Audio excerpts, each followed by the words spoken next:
if you can actually, you yourself as the marketer, talk to a customer about why they bought your product and what problems it solved for them specifically, so the very specific person, and then for the greater company as a whole, that's amazing. Very valuable insights.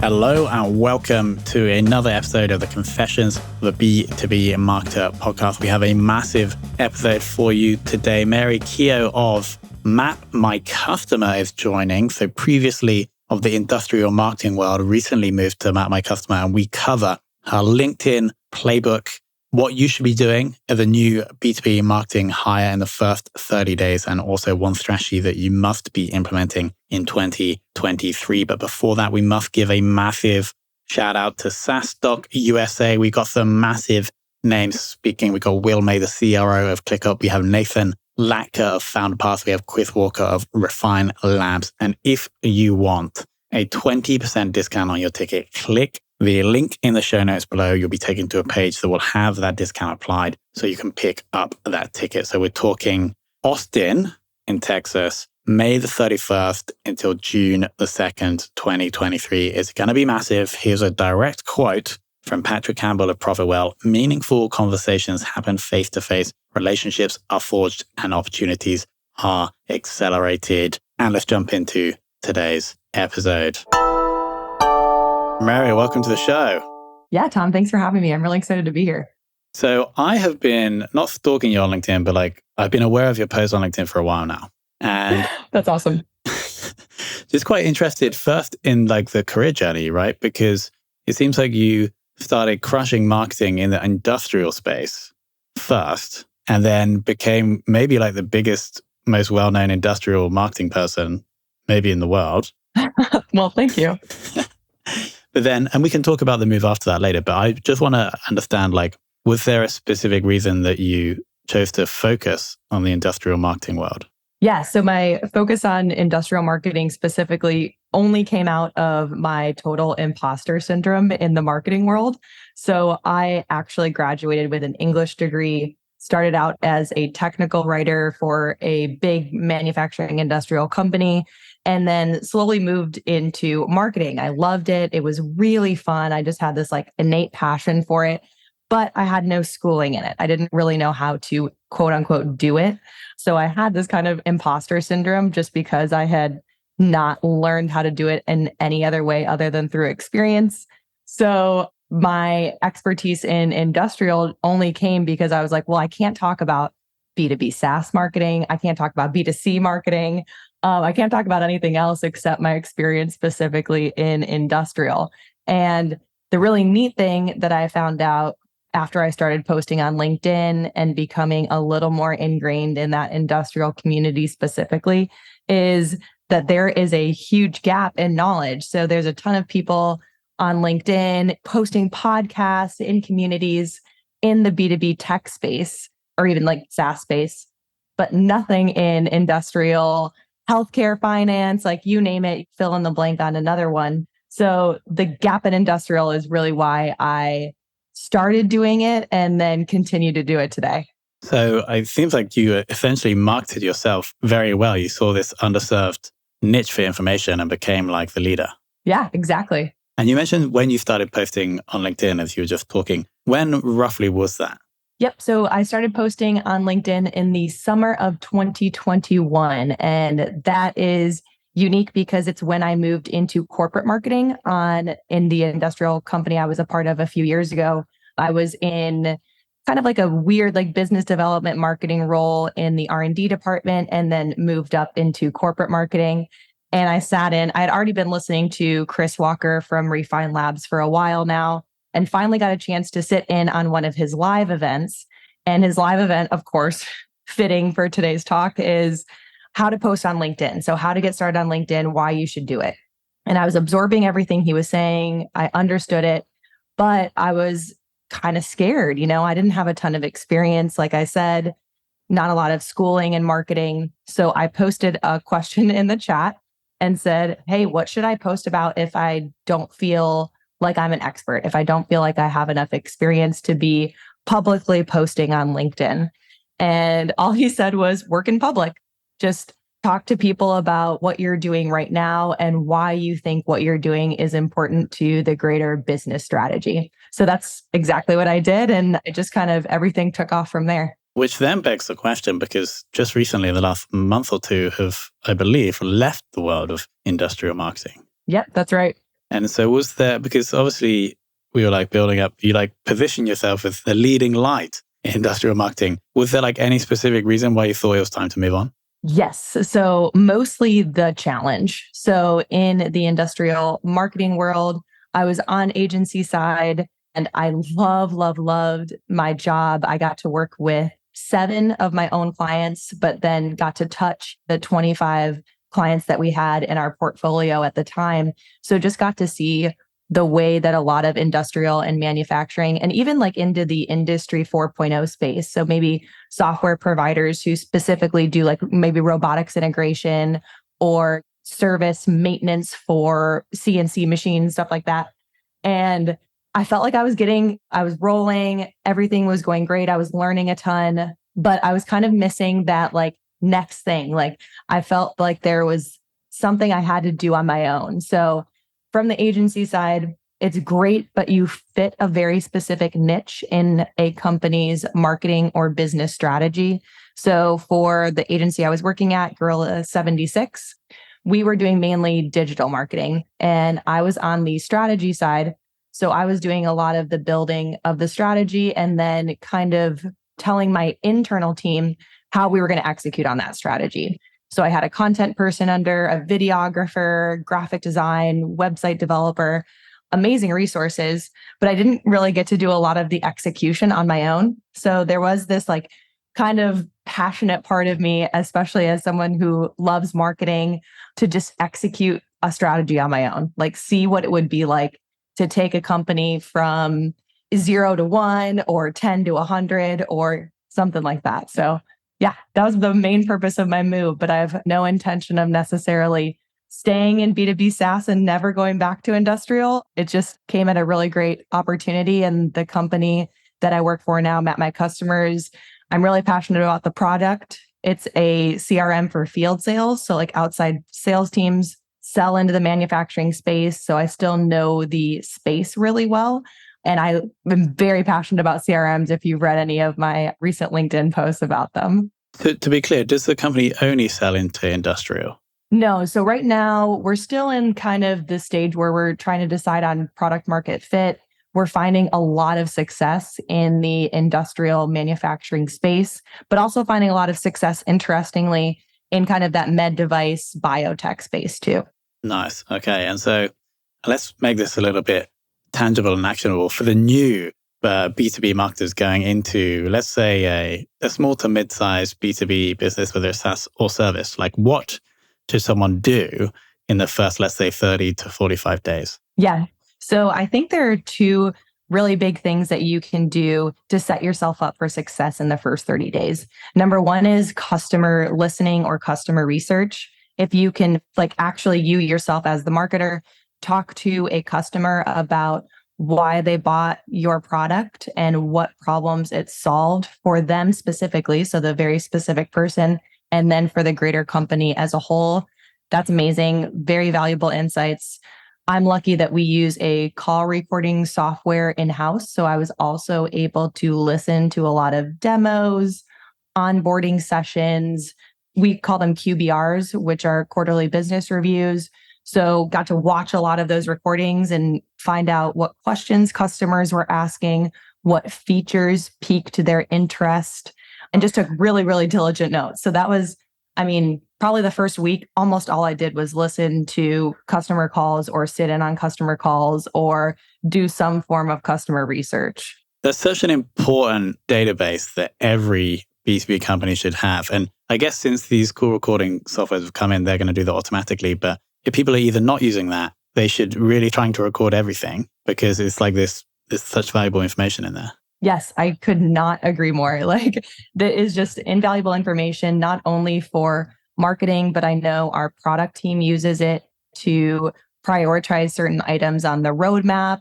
I know sales uses it to do coaching. So our sales leadership will help coach sales people through like how to handle objections better, that kind of thing. And then of course, customer success uses it to see what was important to the customer at the time of the demo. So during the sales conversation, and how can we use that to make successful goals for using the product later down the road. Nice. Okay. So that's the first thing. Yeah. Okay. So first thing, I'll call it qualitative. So that qualitative bucket would be listening to customers, getting a really great idea of your market and your customers specifically and how your product solves their problem. Number two would be quantitative.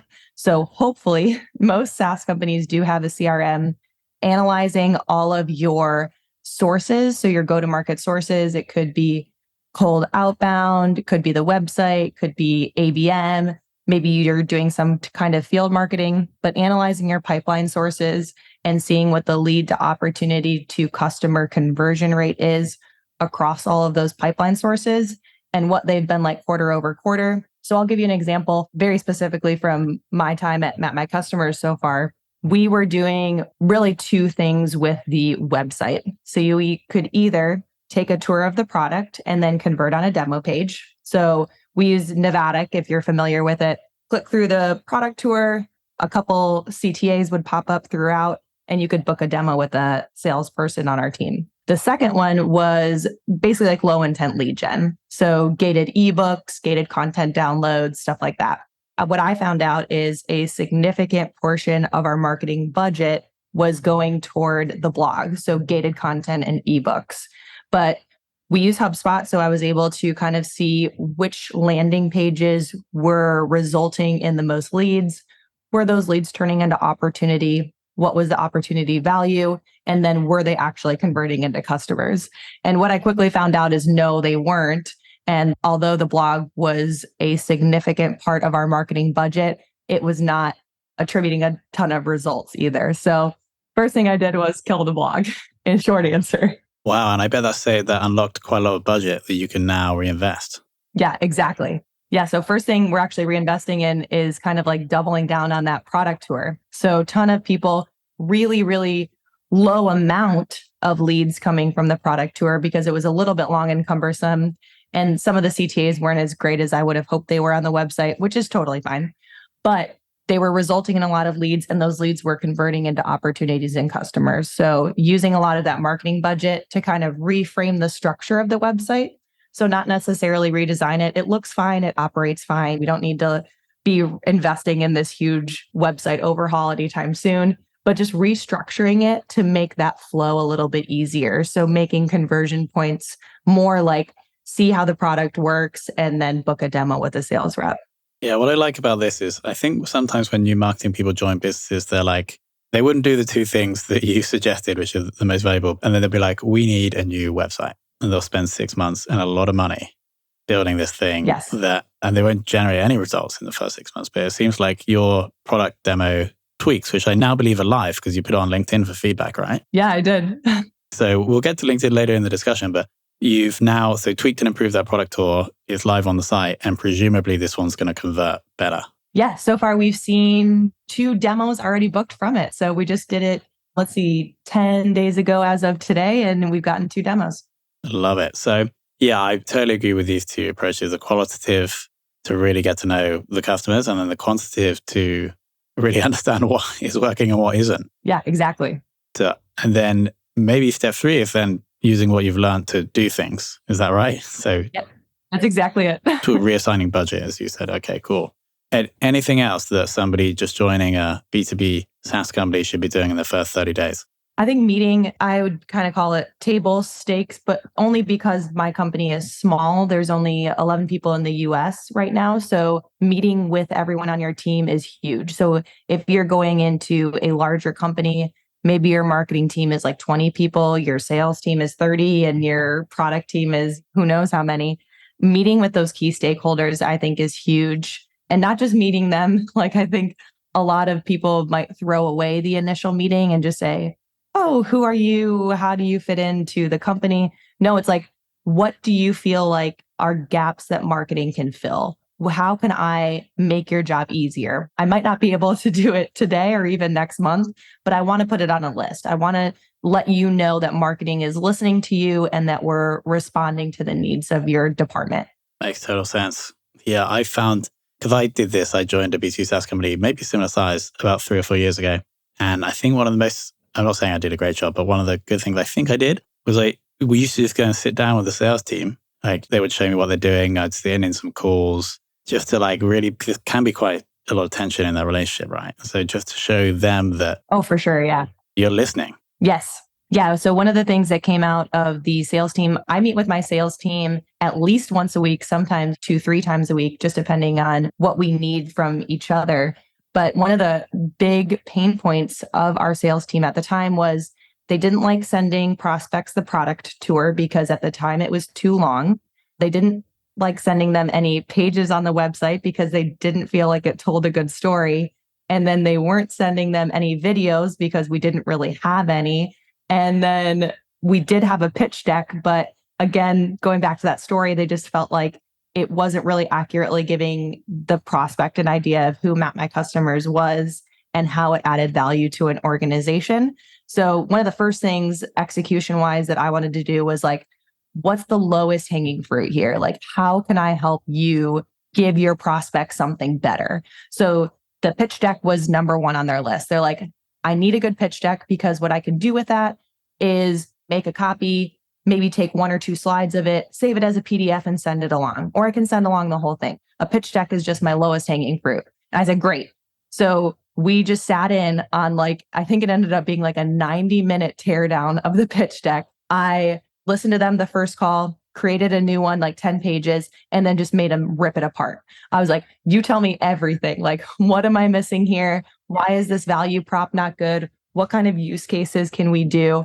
Do you guys have any stats or data that supports this? So it was really fun. It was like a great exercise. And I think it did 2 things really successfully. Number one, it made a great pitch deck.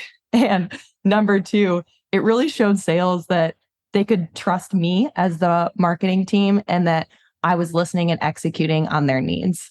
Yeah, that's key. And now they're probably talking internally, like Mary's in marketing. She's so great. She listens to us. Yeah, exactly. Crucial. Now, I want to take us back in time a little bit because a post I saw, I think a couple of months ago, you were talking about what is crucial in 2023 for any B2B marketer. And you've actually done this twice, I believe, and this is communities. So the 2 I have here written down, Industrial Marketing Live and Spray Tech Talk. So I would love to get an overview of this approach, how you did it for them, and then also, if applicable, what you might be planning to do for the current business. Yeah, awesome. So I'll start with Spray Tech Talk since it's the one that was farther past. So what this is at its most essential was just a monthly webinar. I mean, it wasn't anything fancy. We didn't do it using fancy equipment. We recorded it over Zoom. We invited only current customers and then let them share the link if they wanted to. We told salespeople in our organization if they wanted to share it with any customers or prospects. And we did a few things, I think, that were really essential to making it the success that it was. And that was number one, it was purely educational. So there was no selling of a product. It wasn't a product demo of any kind. Our products just kind of naturally fit in well to the overarching conversation. So that did one thing, it added credibility. So people felt like they could come back and they weren't going to get pitched 100 times during or after the webinar. And then from there, we posted it on YouTube.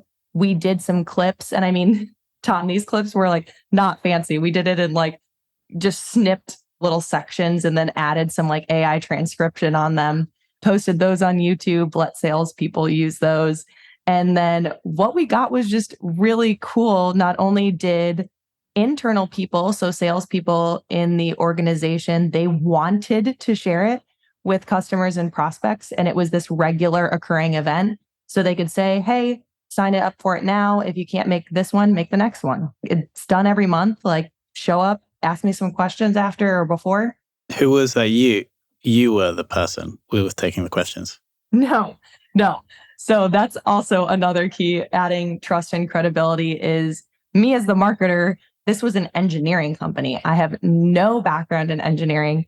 I knew our product fairly well, but the key was getting a project engineer on as our subject matter expert, a really cool salesperson. And we hired sales engineers. So they had an engineering background. They knew the product really well. And they were really the hosts of the show. And I acted as kind of the back end moderator. And then all they had to do was show up. I think that was key. So there was no big, you don't have to prepare the presentation. I will make it for you. I send out all the emails. I do all the recordings. So just making it very easy for them to say yes. Makes sense. And how did you know that this was successful? Obviously, we had the salespeople that wanted you to do it so they could have the content and they wanted to share the link. But were there any other indicators?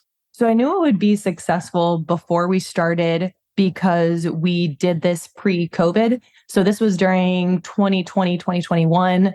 So everything was shut down and we had 2 to 3 times a year, just depending on the year, we would invite customers and prospects to what was then called the Spray Technology Seminar. And it was live in person. You stayed for 2 days, lots of lectures and like one-on-one discussions, take home stuff, all that good stuff. But obviously got shut down during COVID. So I was like, well, I mean, we should just take the lectures that we do during that seminar, break them up and make them this year-long monthly recurring event. So that's exactly what we did and ended up being really successful. Got it. Makes total sense. And that was the same playbook implemented for Industrial Marketing Live? It was a similar playbook. I think Industrial Marketing Live was more successful because number one, I had more leadership buy-in for Industrial Marketing Live. Gorilla 76 has 2 founders, John and Joe, and they were like, we know this is going to work. Do whatever you want. Like take whatever resources you need. You tell us, we know this is the play.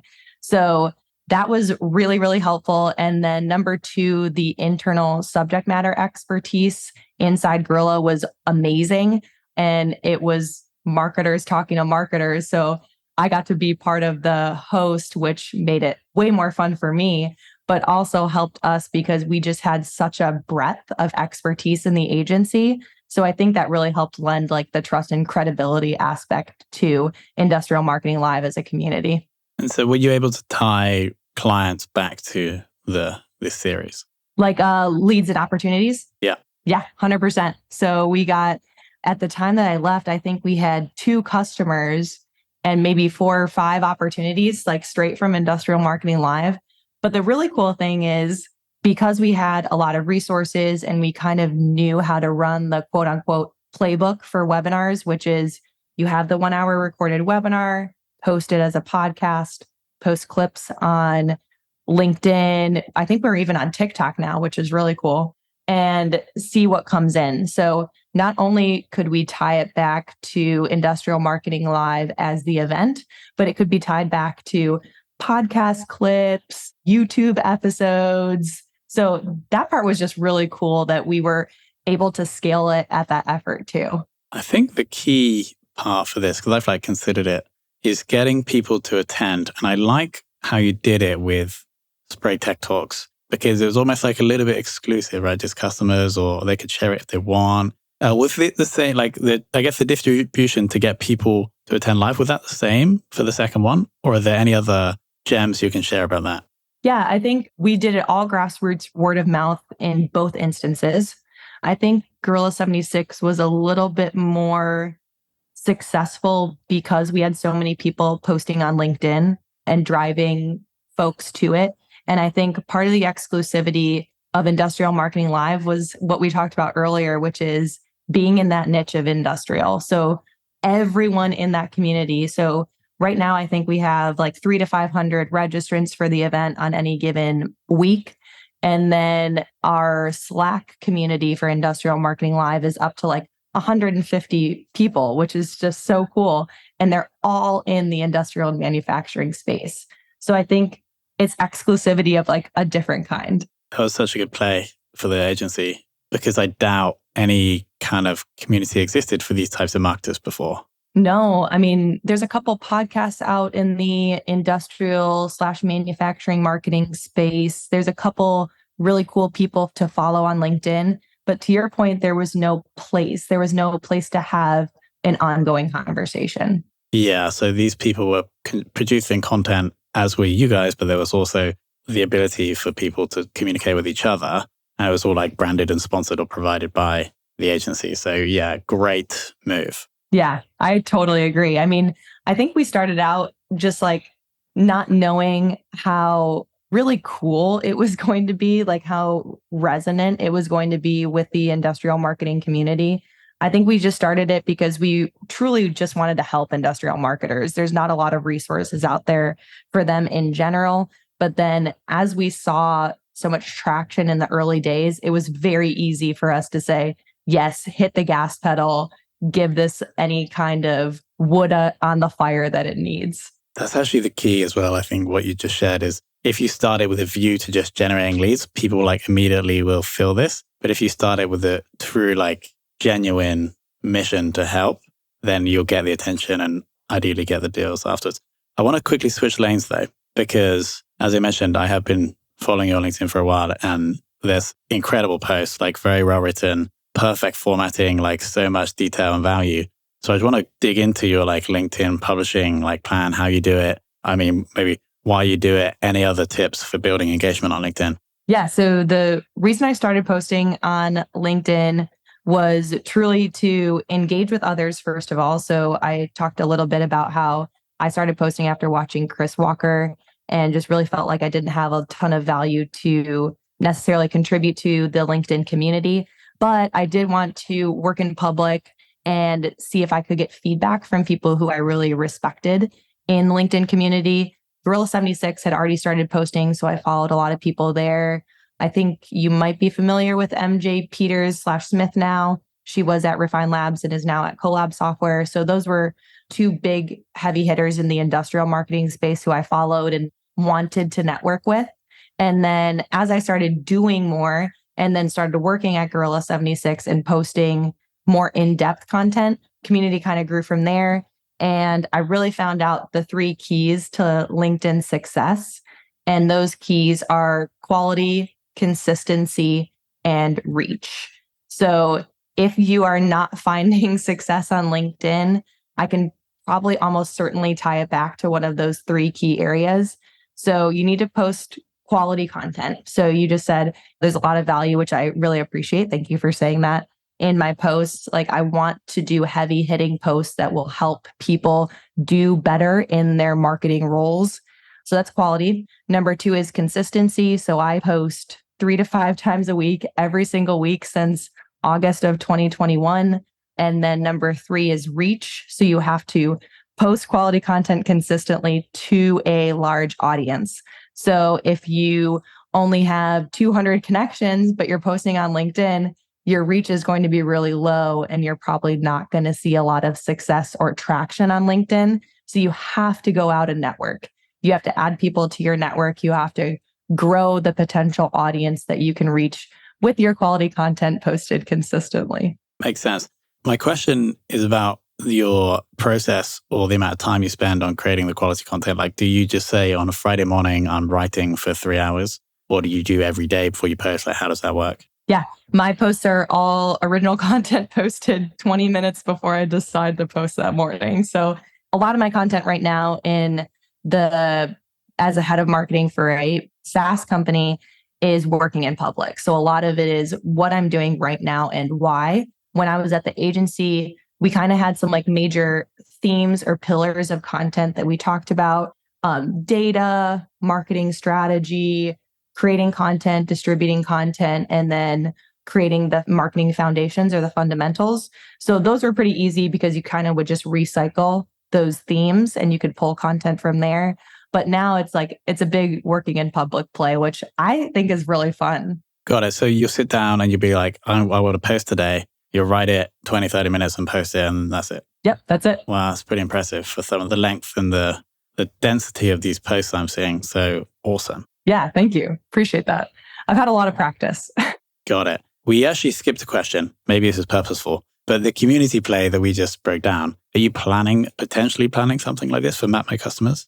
For sure. Yep. I think I'm pushing for a weekly webinar, but we'll see how that's received by our sales and product team.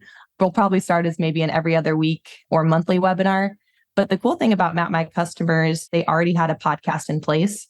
So they were already used to creating some like really in-depth quality content, and their podcast is actually really good. So we'll probably definitely pushing to the live recorded event, published as a podcast, separated into clips, and then distributed on organic and paid channels. And is the niche to focus, is it going to be field sales? I think that's like the core user of the product, right? Yes. Yeah. It'll definitely be field sales teams ranging from, so we have like 3 major personas: the individual field rep, the field or territory manager, and then the big VP of sales. Got it. Yeah, I love it. Yeah. Thank you. Mary, thank you so much for coming on, sharing. So we covered the LinkedIn skills, the community building, and then also like behind the scenes of your career strategy. But no, really good. Thank you so much. And I hope we got specific as well for the audience about starting as a new B2B marketer. That was probably the most valuable thing, I think, the qualitative and the quantitative work you must do in the first 30 days. Anything else to share with the audience? If you have any questions or follow-ups after my conversation with Tom, please reach out to me on LinkedIn. I answer all my DMs. I think Tom had to prod me a few times to come on the podcast, but I promise I will respond. Yeah, for sure. So we'll link to Mary's LinkedIn below. We'll link to Gorilla76. We will link to Map My Customers and anything else you want us to link to as well. No, that's great. Amazing. Mary, thank you so much. Thanks, Tom. All right. Thanks so much, Mary, for that. As I mentioned, the qualitative and quantitative analysis that must be done when you join a new B2B company was the big takeaway for me, plus the power and really the simplicity of the community strategy that Mary shared. So all those links will be in the comments below. If you have any feedback, please give us a rating or review on Apple Podcasts. If you do, and then you send me a screenshot, I'll give you a shout out in an outro of a future episode. Thank you so much for listening.